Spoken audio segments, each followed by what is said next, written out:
लिखे ले हजारों बिरहा कवि जी ने लिखा, लेकिन ये बिरहा एक अलग ढंग का लिखा गई। क्या भाव लिखा गई याद रहे।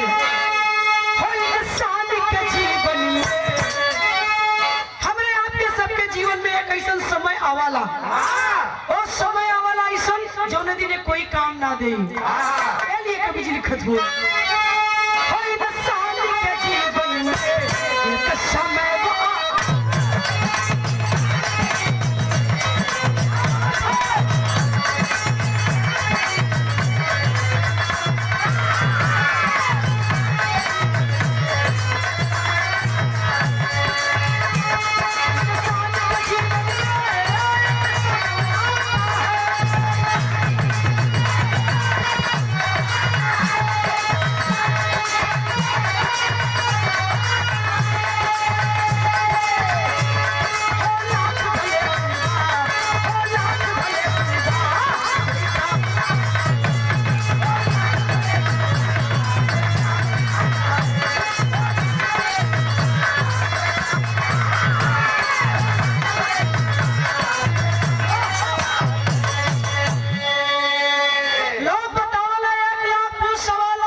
समय जितना बढ़िया जे बनाई उतना वहां जाके वह को लिखाई।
राजा रणजीत 70 वर्ष की उम्र हो गई, बड़ा उदास हुआ चौथापन में। प्रजा जुटल कला ये राजा के जलसा करा दा, गीत संगीत करा दा, मन बहल जाई। प्रजा की बात को राजा ने मान लिया, और राजा वही है जो प्रजा की बात को मान जाए। वही राजा सफल होता है बाबूजी। राजा को प्रजा की बात पसंद आ गई, भव्य जलसा का आयोजन कर दिया।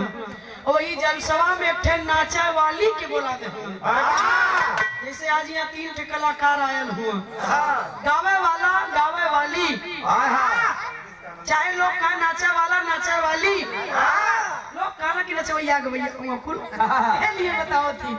राजा रणजीत के राज्य में रहने वाली बड़ी सुंदर नर्तकी राधिका, बहुत सुंदर रहे, भगवान के बड़ा रच के अवतार के बनूले रहे। अरे तो जितने सुंदर गावे उतने सुंदर नाचे, उतने सुंदर के भगवान बना दे। वही राधिका नर्तकी के राजा अपने जलसभा में प्रोग्राम रख दिला, कार्यक्रम रख दिला। तमाम लोग न्योता लेकर के राजा की जलसा में सम्मिलित हो बदे चलल हुआ। जलसा लगल है, तमाम एक से एक बढ़कर के व्यवस्था राजा के वो जलसा में बात, सब वो जलसा का आनंद उठावत बा। वही दौरान जब कोई लोग बैठा लोग, कोई खा तो कोई जाए का प्लान करत है जलसा में से, तब तक 4 जने कला रे भैया रोज घरवा सुत ही के है, बोलो तब कहना कि आज राजा की जलसा में नाचे वाली राधिका नर्तकी का प्रोग्राम रखने हो। आज ओकर रात भर गाना नाच देखल जाई, सुनल जाई, घूम पड़ना लोग, घूम पड़ना कि ठीक है यार, आज जलसा में नाच गाना का आनंद ले, जैसे आप लोग बैठल हुआ आनंद ले बदे। यही तरह लोग घूम गए ना, अपन अपन जगह लेकर के बैठ गए। पटखड़ नाचे वाली राधिका नर्तकी जब सोरहो सिंगार बतीसवा भरण कई के, पैर का पायल छम छम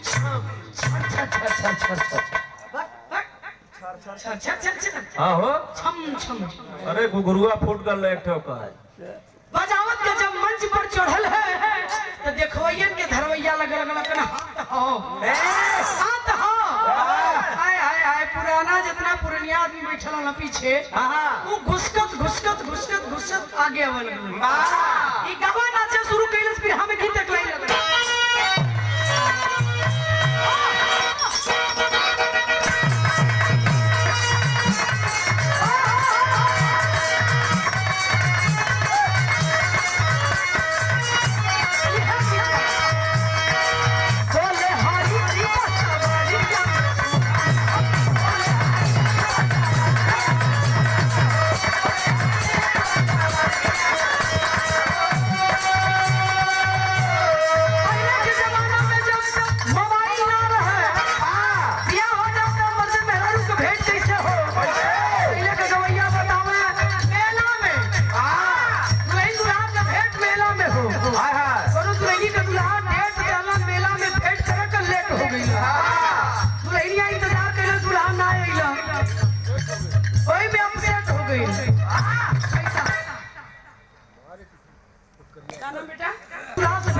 पहले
ये 500 रुपए का पुरस्कार देकर के आपने सम्मान किया है।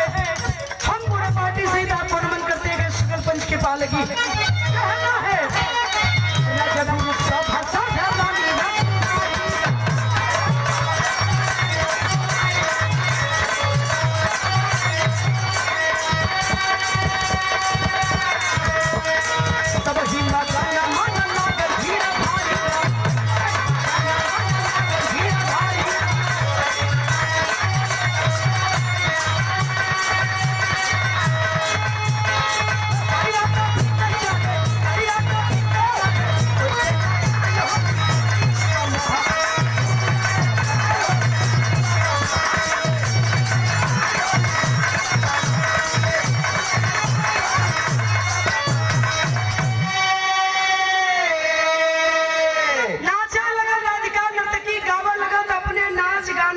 संगीत में लोग ऐसा न रुझैलन की रतिया बीत गई, भोर में बदल गई रतिया, कोई के पता न चल। सम्मान बिल्कुल नाम बताओ। हम बताओ लिस्टिया ले ले बोल दे। ए भैया इधर नाचत गाओ।